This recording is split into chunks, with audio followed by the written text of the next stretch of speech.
melihat saya punya waktu kurang lebih hanya 40 menit, nggak boleh lebih, nggak boleh kurang. Karena kalau lebih biasanya suka diomelin sama atasan. Bagi yang belum kenal, nama saya Alfian, lebih dikenal dengan Alfian Tanjung. Ada satu tema yang berkembang begitu kuat dan kelihatannya hampir tidak mengalami cover both side yang memadai. Kita berada di sebuah zaman yang sebenarnya butuh penguatan yang berawal dari hubungan yang kuat kita dengan Quran. Hari ini Quran menjadi referensi utama bagi orang-orang yang beriman. Dan tentunya buat para hadirin, saya harus masuk saja kepada tema yang sudah disiapkan, sehingga nanti kita sama-sama menyadari ada keadaan yang sebetulnya sudah kalis dalam ilmu kehidupan. Kalau orang yang mengerti kalimat saya barusan, itu mulai harus berhitung. Di tangan saya ini ada ADART PKI yang terbaru. Kalau orang yang mengerti, ADART itu dihasilkan melalui proses formal dengan mengundang perwakilan dari sebuah negara, sebutlah Indonesia, dari seluruh provinsi. Kalau sebuah partai terlarang yang pernah berdarah-darah, yang pernah kudeta, lalu sekarang mereka sudah punya ADART, lalu kira-kira selanjutnya apa? Kalau sudah punya ADART, selanjutnya kan melaksanakan apa yang diamanati di ADART. Nah, ini persoalan. Saya tahu perbincangan soal PKI selalu sering direspon dengan sumir, dengan sinis. Nah, karena makalah yang saya bawa cuma sekitar 300, mudah-mudahan kebagian semua. Kalau nggak ada lagi ya udah habis. Kita awali bagi ibu dan bapak yang pegang makalah. Yang depan ada yang nggak kebagian? Bapak ada? Abang ini yang lagi WhatsApp ada? Sekalian denger WhatsApp, sekalian bagi makalah.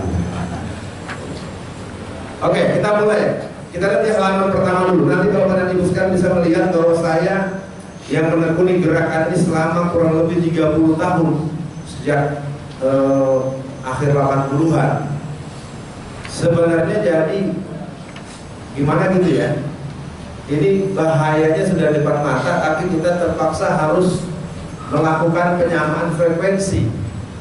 Di sini ada yang umurnya 70 tahun tak? Ada? Bapak berapa? Pak Haji? 70 atau 80? 70 ya, nanti Bapak kalau ada waktu boleh ngebantah penyampaian saya, karena PKI ini bangkit Pak. Kita mulai dengan melihat makalah pernyataan Sulisman, Komite Sentral PKI dalam sidang Mahmilun tahun 67. Ya, baca ya. Jika saya mati sudah tentu bukan berarti PKI ikut mati bersama dengan kematian saya. Tidak, sama sekali tidak. Walaupun PKI sekarang sudah rusak berkeping-keping, saya yakin ini hanya bersifat sementara. Dan dalam proses sejarah, PKI akan tumbuh kembali, sebab PKI adalah anak zaman yang dilahirkan oleh zaman. Ini yang Bapak udah berasa nih Pak, PKI itu Pak. Bapak senang apa sedih apa bodoh amat? Was-was Pak ya? Was-was Pak ya? Bapak ngalamin pasti dari orang PKI ya? Bukan pengurus PKI kan? Bukan. Dan jangan nanti Pak, ini gaya aja untuk supaya jangan yang tidur biar tidak jangan tidur dong. Kita lihat halaman 3. Ini waktu 40 menit mungkin saya kerepotan. Biasanya pembahasan ini butuh minimal 2 jam sampai 3 jam. Tapi nggak apa-apa. Minimal ada oleh-oleh di bawah pulang. Sudah lihat semua halaman 3? Kita pengajian nih, pelajaran sekalian kuliah dikit, kuliah kecil-kecilan. Menjelang reformasi, kita mendapatkan data buku harian seorang kader gerwani muda yang bernama Dita Indah Salim. Siapa Dita Indah Salim? Dia sekarang menjabat sebagai staf ahli Menteri Tenaga Kerja dan Transmigrasi. Periode yang kapan? Yang sekarang. Siapa nama menterinya? Hanif Dakhiri. siapa staf ahlinya, Dita Indasa. Tanggal 16 April 1996 yang berisi partai sudah berdiri, 31 tahun terkubur, dibantai, dihina, dibunuh, dilarang, diawasi, dikhianati, sekarang dibangun kembali. Yang tua bilang PKI bakal hidup lagi, yang muda bilang udah dibangun. Nah kita yang banyak di sini, apaan tuh PKI? Rusia udah kagak ada, Glasnost Restorika, wah keren. Yang punya rumah aja bilang udah dibangun lagi, masa tetangga bilang kagak ada rumahnya? Ini kalau sampai sini nggak nyambung juga keterlaluan. Karena saya amati dalam pergaulan saya baik di kampus maupun di berbagai pergaulan di masyarakat, ada persoalan tentang apa yang sedang kita bicarakan, dan saya coba tetap memberi ruang untuk tanya jawab supaya nanti dialog kita tidak sepihak. Bagaimana mereka melakukan konsolidasi?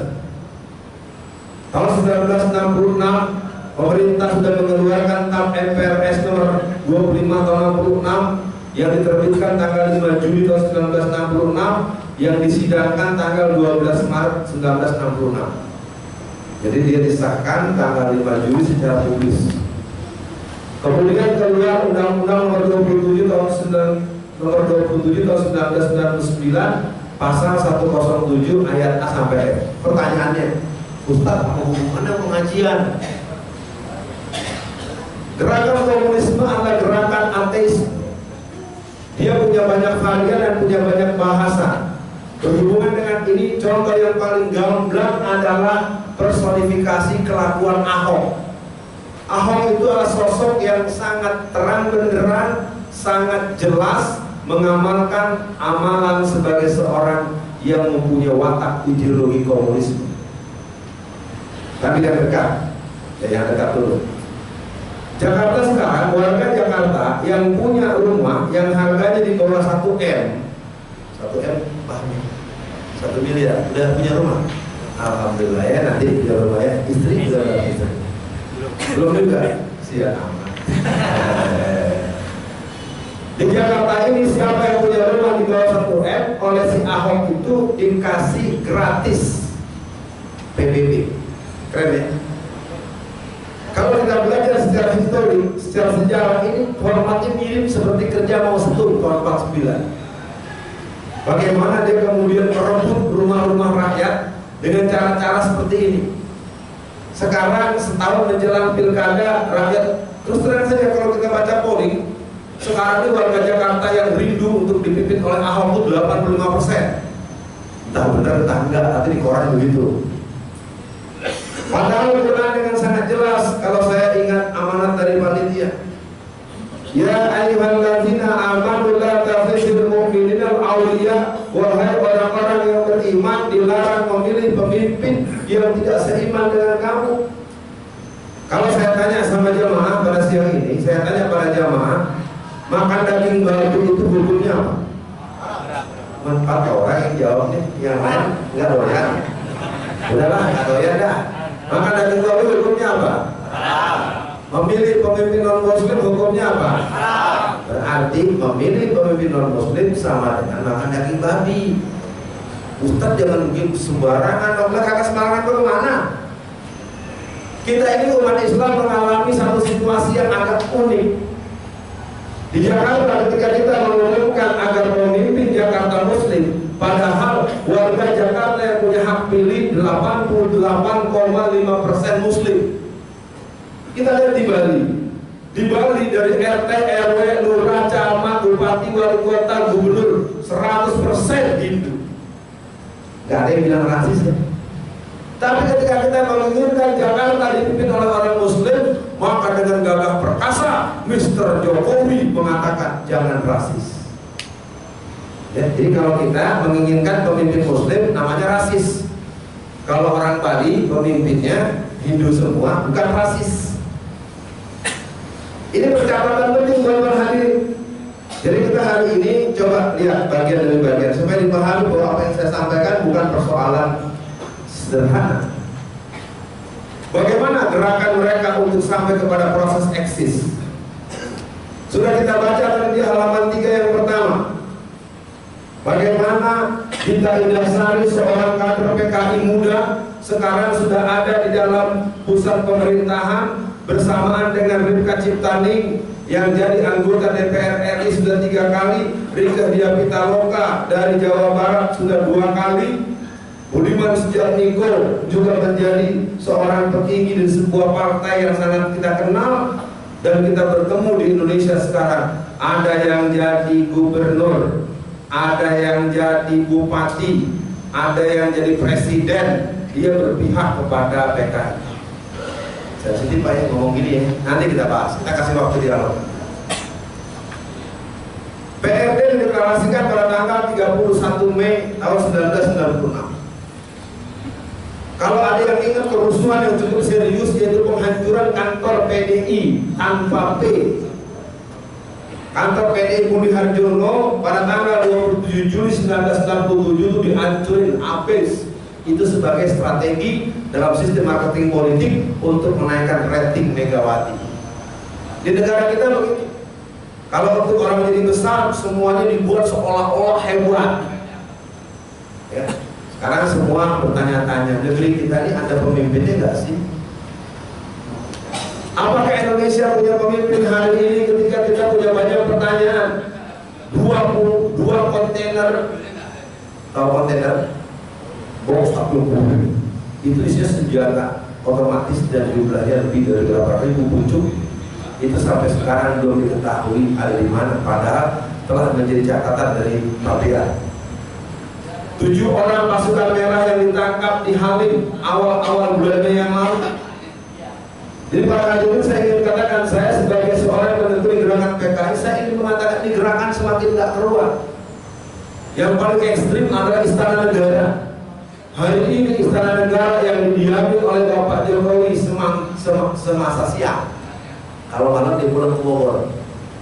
Kan semua tahu ya, Pak Jokowi kan kantornya di Bogor. Kalau malam boboknya di Bogor. Itu sekarang kantor tidak ada lagi tentara. Saudara-saudara boleh cek yang punya kakak saudara tentara, apakah di Kodim, apakah di Kodam, apakah di pusat, di Puspenat atau di mana saja, di Mabes, di Langkap, tanyakan apakah di Istana Negara sekarang di dalam itu ada tentara? No, tentaranya cuma ada di luar, nemenin satpam jagain gedung. Karena di dalam sudah dikuasai oleh orang yang bernama Teten Mas Duki, Urip Supriyanto, dan sederet kader-kader PKI yang lain yang mereka menjadikan pusat konsolidasi daripada gerakan mereka. Bagaimana dengan ADART ini bisa tersebar luas dan bisa dijadikan pedoman untuk gerakan mereka? Saya sebagai orang yang menemui gerakan PKI kadang-kadang agak malas bahas beginian. Tapi kalau saya nggak paksain tanda kutip, kalau saya tidak semangat diri Pak, ini masyarakat nggak tahu PKI bangkit Pak, drill comeback Pak. Saya tidak mengerti lagi. Ini sebuah gerakan yang sangat bercacat dalam sejarah, pernah menimbulkan korban yang sangat mengerikan. Kita catat beberapa hal. Tanggal 17 bulan September tahun 1948, rombongan PKI yang dipimpin oleh Pesindo, pasukan khusus yang dibuat oleh Amir Sarifudin, itu menyerbu sebuah pesantren yang bernama Pesantren Sabilul Muttaqin PSM Magetan Madiun. Mereka menyerbu sebuah pesantren, pimpinan pesantren itu dibelah kepalanya, dan santrinya yang berjumlah 108 orang itu disembelih dan dimasukkan dalam lubang yang luasnya, yang dalamnya cuma 12 meter. Belum satu tuh.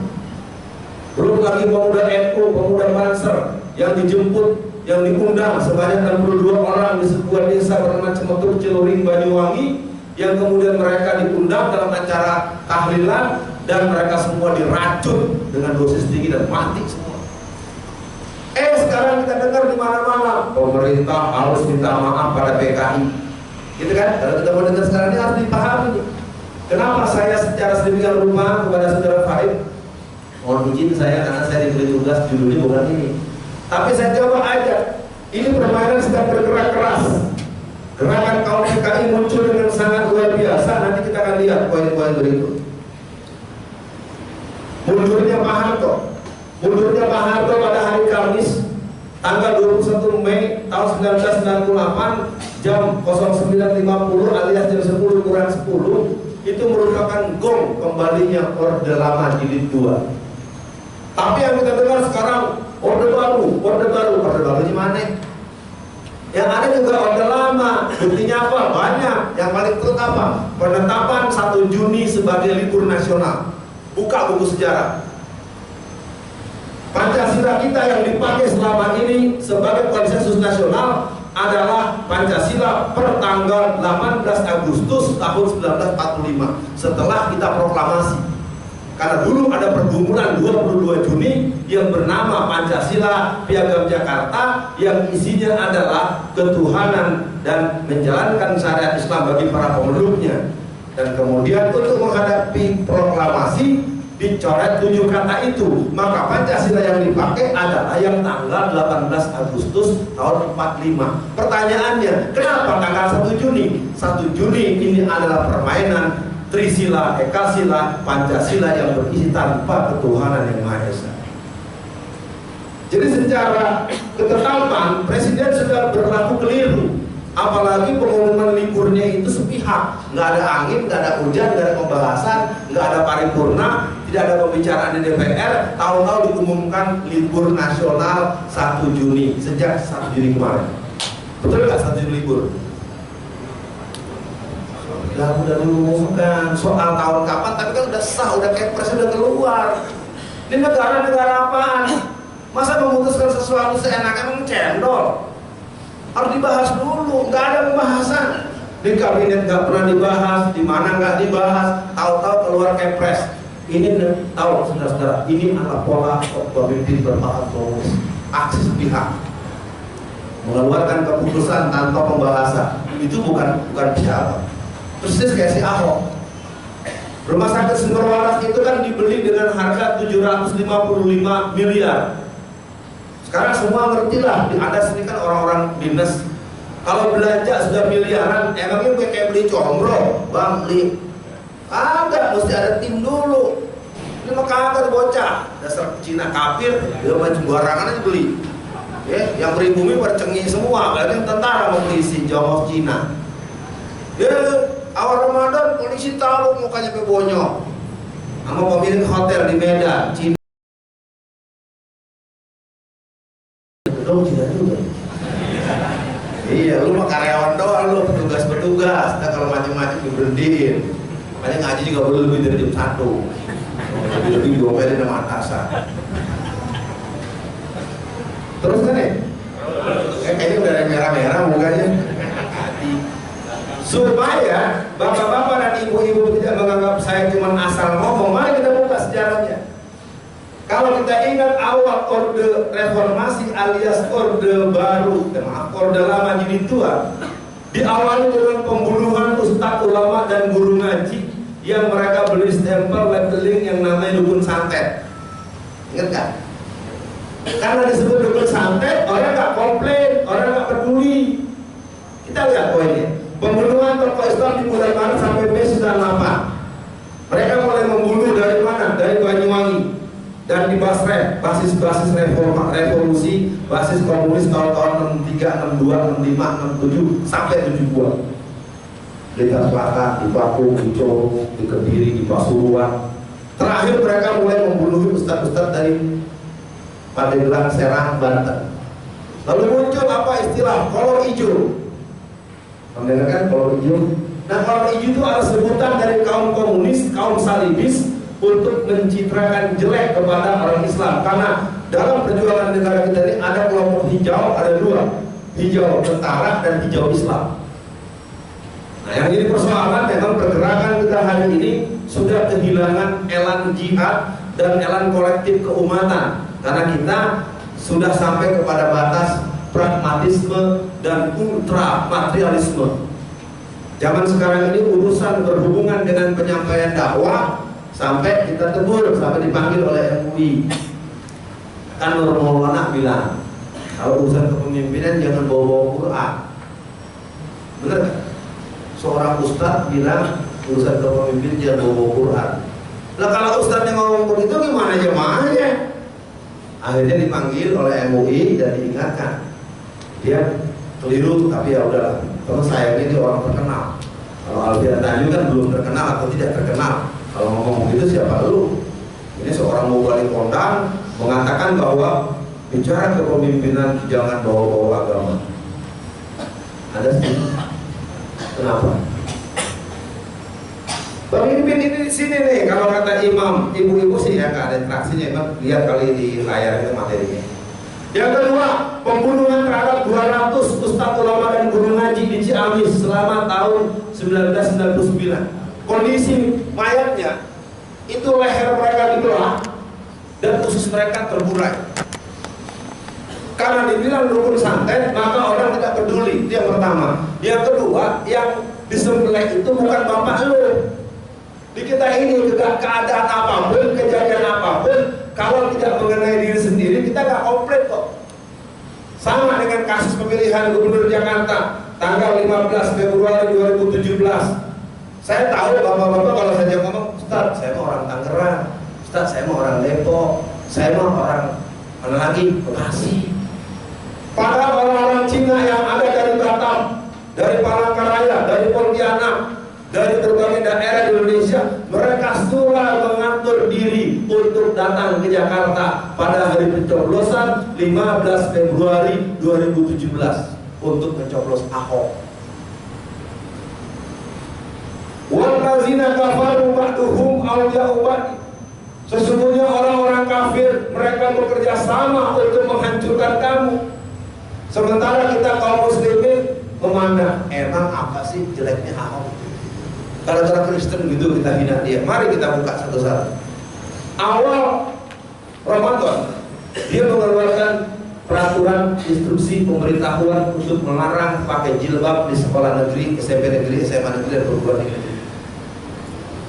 Awal 2016 dia melarang pengajian di kantor-kantor kelurahan dan kantor-kantor kecamatan. Mungkin jamaah nggak coba amati. Sekarang amati deh. Di kelurahan dan kecamatan sekarang udah nggak ada pengajian lagi karena nggak boleh, resmi nggak boleh. Ada perdanya, ada instruksi gubernur. Sekarang kalau memang dengan alasan itu adalah fasilitas negara, bagaimana dengan di Bali? Di Bali kegiatan kantor RW, kantor lurah, kantor camat hampir tiap hari, hampir tiap waktu dipakai buat urusan ibadah amal Hindu. Kita nggak ribut. Kenapa giliran Islam yang 88% nggak boleh sama si Ahok? Ya kalau mau kita terusin lagi kasus Muara Batak, kasus Kampung Pulo, kasus Kalijodo. Kalau kita pelajari ini, bagaimana ketika dia merespon orang-orang Cina yang di Tangerang, ada namanya Cina Benteng. Cina Benteng di Tangerang itu dia adalah titisan atau cucu-cucu atau sisa-sisa laskar Po Antui. Po Antui itu adalah laskar Cina, pembantai ulama, pembantai umat, dan pembantai tokoh Islam. Jadi biar tahu para jamaah kita ini umat Islam ini satu kelemahan yang fatal adalah the blind of history, lemah dalam pemahaman sejarah perjuangan umat Islam. Sehingga kejadian demi kejadian yang merupakan pola yang berulang, kita tidak cukup tahu. Sehingga logika sederhananya berarti kejadian ini bisa berulang. Nah, bicara komunisme, kita lihat kemudian mereka mengadakan pembantaian yang sangat menyeramkan tahun 2000 dengan 89 korban. Sampai hari ini 144 tambah 200 tambah 89, tidak ada satupun orang mempertanyakan mana Komnas HAM, mana Kontras, mana pelindungan, nggak ada. Jadi kalau yang dibunuhnya itu tokoh Islam, yang dibunuhnya pemimpin Islam, orang pergerakan Islam, maka Komnas HAM giginya rontok. Bukan hanya sakit gigi lagi, nggak punya gigi udah kayak diam semua tuh bocah, ya. Karena mereka Komnas ini Komnas HAM minus Muslim, ya. Nah sekarang kalau kita terus menerus membahas ini tentu kita butuh waktu banyak, tapi saya coba semampu saya. Kader muda mereka membuat buku Aku Bangga Jadi Anak PKI. Tahukah jamaah buku ini sudah bersebar sebanyak 2 juta eksemplar. Bisa kita membayangkan ketika buku yang menjelaskan kebanggaan sense of belonging of PKI, bisa Anda bayangkan dia menjadi satu kekuatan ideologi yang akan kita pahami. Ikutilah, pahamilah bagaimana kalau ideologi ini berkuasa. Itu yang penting. Kemarin karena kudeta mereka gagal. Itu saja mereka dalam 2 jam membunuh 7 jenderal. Bayangkan, kudeta yang gagal aja 7 jenderal dibunuh, apalagi kalau berhasil. Jadi rentetan sikap yang dialami oleh kaum PKI itu sebenarnya bermula daripada kelakuan mereka semalaman rentang 48 sampai 63, 64, 65 sampai G30 SPKI. Pertanyaannya kita bagaimana? Ada satu dokumen yang sempat saya punya dan saya juga harus mengatakan dengan sangat apresiatif. Buku ini adalah ditulis Profesor Dr. Baharudin Lopa yang konon beliau dibunuh di Mekah.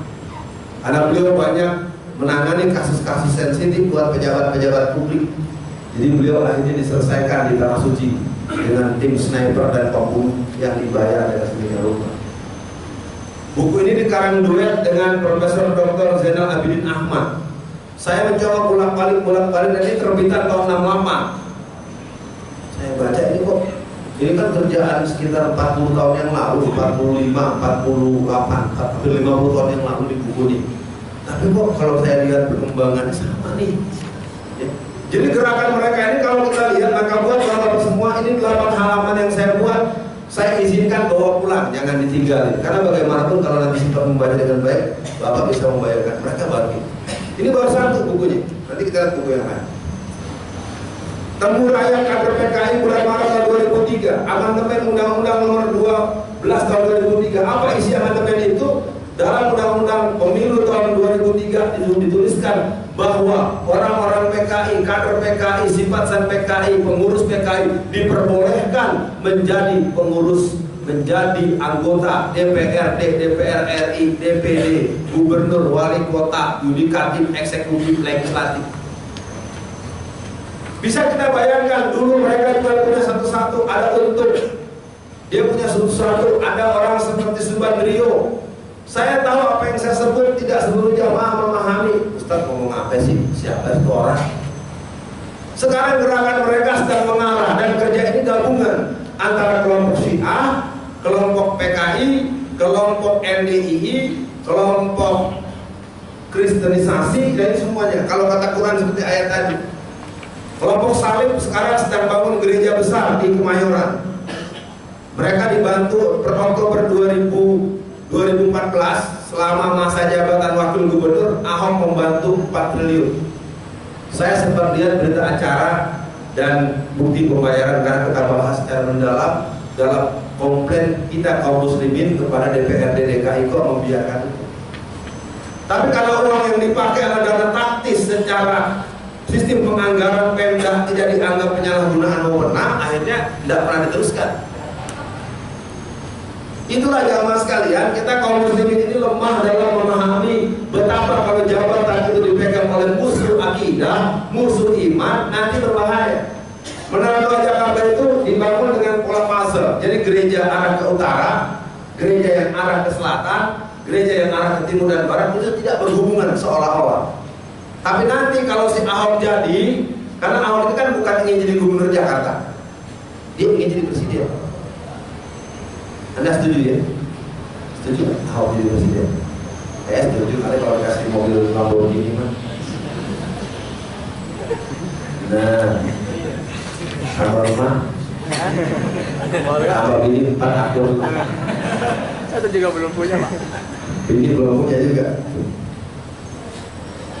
Saya harus batasi mungkin 2-3 menit lagi karena saya akan tetap membuka tanya jawab. Saya tidak ingin saudara-saudara yang hadir di hadapan saya lalu mendengarin saya lalu pulang keluar paling lagi sampai dengan geruntu. Mau apaan Ustaz? Udah bayar banget Ustaz. Saya udah tahu kita ini kan orang yang kadang-kadang ngerti juga belum. Kebiasaan kita tuh adalah tidak memahami persoalan kemudian menganggap sepele persoalan juga. Saya suka gitu juga. Karena kebetulan bidang ini yang saya kuasai dengan jangka yang lama, maka saya mohon maaf kepada saudara Farid dan kepada Lukman. Teman-teman mohon maaf kepada gua kakak ini. Karena kalau judulnya pakai PKI, biasanya pengurus suka nggak mau. Wah, udah nggak level kok PKI, udah nggak ada lagi. Ya sebelum bapak kepalanya belum percaya. Nah, jadi gerakannya kita lihat bagaimana di bawah tengah. Harian Sore Sinar Harapan, Kamis 18 Maret 2004. Hanya Front Nasakom yang bisa keluarkan bangsa ini dari krisis menurut tim Kaciptani.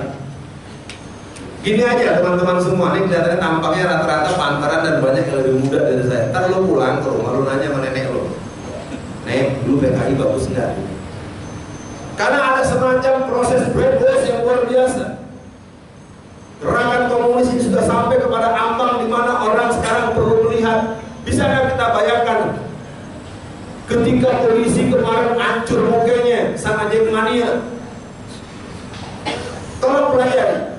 Kenapa tentara-tentara kita banyak disikap dengan kejam dan dibunuh dengan sadis? Mereka punya nyanyiannya. Angkatan Bersenjata Republik Indonesia, bubarkan saja, tidak berguna. Terus terang saja, jadi saya sebagai yang menemui gerakan PKI, wah ini gerakan ini mengarah ini. Bagaimana mereka berani terhadap aparat kepolisian? Kita boleh komplain dengan FPI, nggak ada FPI mukulin polisi. Lalu dengar FPI mukulin polisi? Kagak ada, emang nggak boleh sama Habib Rizik. Dan juga oleh Islam nggak boleh, masa petugas dikebukin, kagak ada. Kalau kemudian, kalau ini kan benar-benar sampai hancur. Tapi kan mana nggak ada. Kalau FPI aja berbuat pasti dikepung tuh.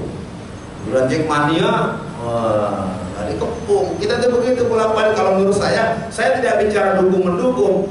Kalau perbuatan yang sama dilakukan oleh siapapun, mesti hukumannya sama. BPK sudah jelas mendapatkan temuan 755 miliar transaksi untuk pembelian sumber waras, yang dibayarnya baru 355, berarti yang 400 kan jeblok. Itu kan kerjaan si Ahok tuh, kita anggap mestinya Ahok. KPK-nya nggak berani. Ya, inilah negeri kita. Nah, kalau kita teruskan bagaimana mereka punya banyak kerjaan-kerjaan berikut. Ini buku yang kedua. Anak PKI masuk parlemen. Bisa nggak jamaah membayangkan ketika mereka membanggakan diri, kemudian mereka mengikrarkan diri? Kalau sampai secara konstitusional mereka menguasai DPR, menguasai sistem hukum kita, terjadi perubahan yang radikal, melarang mereka secara otomatis bisa dicabut atau bisa dianggap tidak berlaku. Mari kita baca secara analisa konstitusi. Kita tinggal 7 menit. Kalau yang namanya ketentuan pelarangan kepada PKI masih berlaku, tapi anggota DPR-nya 3/4 atau quorum dikuasai oleh mereka, maka ketentuan hukum ini, walaupun Profesor Dr. Mahfud mengatakan bahwa TAP MPRS tidak bisa dicabut, betul. Tetapi kalau dominasi dari infrastruktur, suprastruktur, dan sistem penataan negara kita dikuasai oleh orang-orang model Ripka, orang-orang model Waluyo Jati, Desa Fatria, Hilmar, Farid. Saya sebut nama-nama ini karena saya tahu betul mereka kader-kader PKI. Dan mereka jadi pejabat sekarang. Nah, kita baru nanti akan terkejut kalau mereka sudah berbuat. Saya ambil contoh penutup, karena setelah ini kita tanya jawab. Kita ada 7 menit lagi. Tahu Jelambar? Tahu Tambora? Jadi perbatasan barat dan utara, maksudnya Jakarta Barat dan Jakarta Utara, maaf. Beberapa kelurahan sekarang sudah dipimpin oleh yang namanya para lurah-lurah salib, RW-RW-nya salib, RT-RT-nya salib. Jadi beberapa kelurahan di Jakarta Barat, perbatasan di Jakarta Utara itu, dan Jakarta Pusat, lingkar perbatasan irisan situ, sudah didapati RW-RW, lurah-lurah, dan RT-RT itu Kristen semua, 100% dari lurah sampai RT. Apa yang terjadi? Mereka mulai berani melarang mengucapkan Assalamualaikum, walaupun warganya 90% Muslim. Karena warga pribumi ini memang lemah berpolitik. Sekedar jangan sampai kepilih RT Kristen aja gak berjuang. Bodoh amat lah RT ini. Anda tahu yang namanya IMB, yang namanya bikin gereja, itu suratnya dari RT dan RW.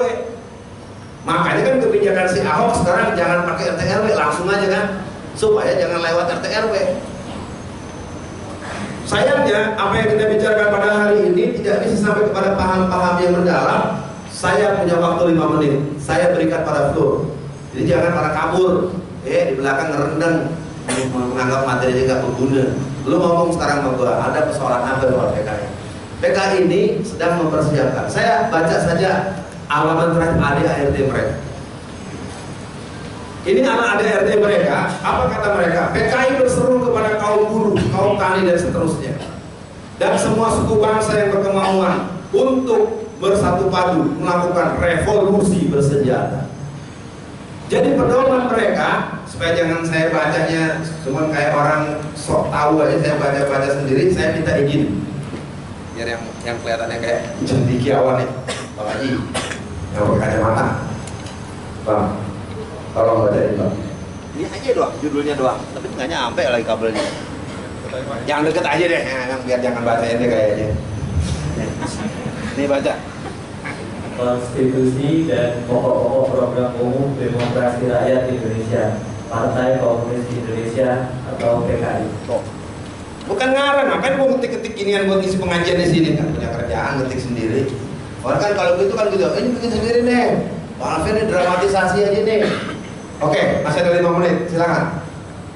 Yang mau feedback, yang mau komplain, yang saya nggak minta Anda nanya, Mas, saya mungkin Anda banyak yang lebih pintar dari saya.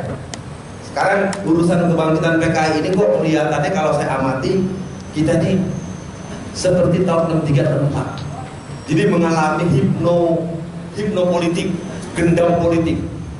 Jadi ada situasi kita ini bener-bener masa aja sih, ini harusnya nih ngarang-ngarang aja sih. Khawatir waktu kita nanti malah habis gara-gara saya feedback. Silakan sebelah kanan. Ya, ada. Mudah-mudahan terdengar. Kalau berkenan bisa agak mendekat biar terdengar semua karena kita luas dan yang perempuan nggak dengar kita. Mau dicoba? Silakan. Assalamualaikum warahmatullahi wabarakatuh. Assalamualaikum. Kalau dari kesimpulan tadi Pak Alfian, saya menyebutkan negara udah nggak ada ya Pak. Negara sudah absen di kehidupan rakyat. Terus kita harus ngapain? Iya, saya pikir kesimpulan ini memang masih bisa dibicarakan dengan mendalam. Soal mesti mengapain yang kalau dari saya sementara kita perlu punya penyamaan frekuensi dan anatomi persoalan. Karena umat yang paling lemah memahami situasi konstelasi yang ada itu menurut saya adalah umat Islam. Betul-betul lemah. Emangnya ada apaan sih? Emangnya ada apaan sih? Kalau kita lihat bagaimana sekarang Setia Novanto Cina, Golkar yang tadinya KMP sekarang dengan letak dukung Ahok. Perda 3.143 perda dicabut. Saya paham Pak, pertanyaan Bapak tentu bukan pertanyaan yang ringan untuk dijawab, tapi saya mungkin perlu dalam posisi pertama bahwa PKI ini merupakan satu kanker yang sedang bergeremet-geremet, yang kalau mereka nanti tidak pernah dilakukan deteksi dini dan amputasi dini, maka kita akan berhadapan pada situasi seperti tahun 67, 65, 64, 63. Jadi sekali lagi kalau dibilang itu saya akan katakan sepakat dengan statement Bapak. Kalau bicara solusi, pertanyaannya adalah bahwa memang ini negara dalam posisi negara yang hilang. Betul-betul nggak ada. Karena dari awal saja kan sudah kacau. Saya sebenarnya dikenal juga sebagai analis intelijen dakwah. Data awal setelah pemilu Pilpres, 54% dari yang dimiliki oleh intelijen tentara maupun yang dimiliki oleh intelijen kepolisian. Data awal Pilpres itu kemenangan di tangan Pak Prabowo. Tapi pihak Gedung Putih dengan tegas menelpon Pak SBY, tanya, SBY, partai lu apa keluarga lu mau dihancurin nggak? Kalau enggak, menangin Jokowi. Itu semua orang tahu, wartawan senior itu tahu semua. Dan di negeri kita ini kita punya keadaan yang sama. Kita boleh bertanya, tapi tidak boleh mempertanyakan. Belum apa-apa, Saudara Dharma Ali udah divonis. Belum apa-apa,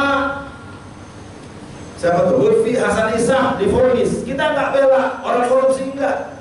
Tapi Ahok yang udah jelas banget kagak dicolek.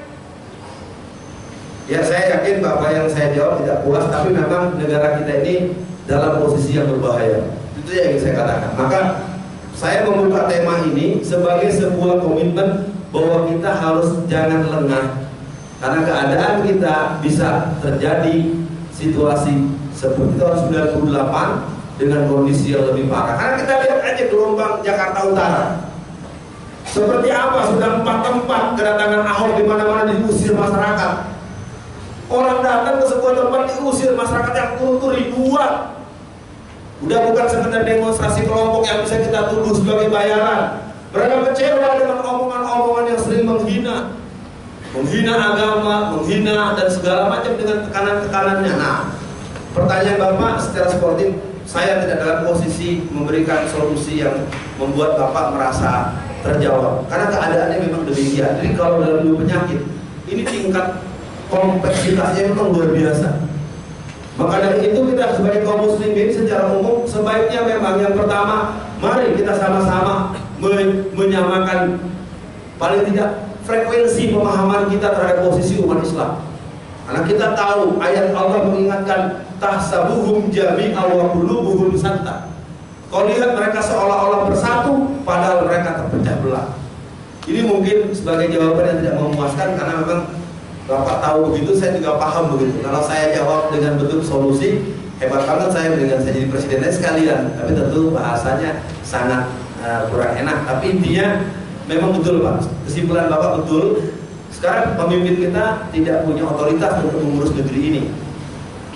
Nah, waktu kita sudah jam 1, saya nggak bisa nambah lagi. Intinya bagi bapak-bapak dan saudara-saudara yang merasa membutuhkan pemahaman terhadap, karena dalam buku ini menerangkan bagaimana tahapan-tahapan, bagaimana fase-fase, bagaimana pola-pola kerja, bagaimana strategi taktik dan proses mereka menghancurkan tokoh, membunuh dan menjebak. Nah, saya pikir dalam buku ini dokumen lama, saya cuma punya ada sekitar 15 atau 20-an buku di luar. Bagi bapak-bapak yang memang merasa butuh untuk memahami gerakan ini, karena pilihan kita di samping masalah-masalah yang lain, ada persoalan yang berhubungan dengan kebangkitan Partai Baru Arit yang punya persoalan besar dengan negara kita.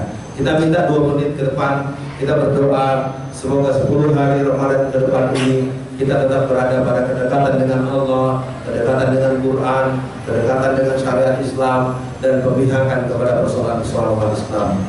Asyhadu an la ilaha illallah wa asyhadu anna Muhammadan abduhu wa rasuluh.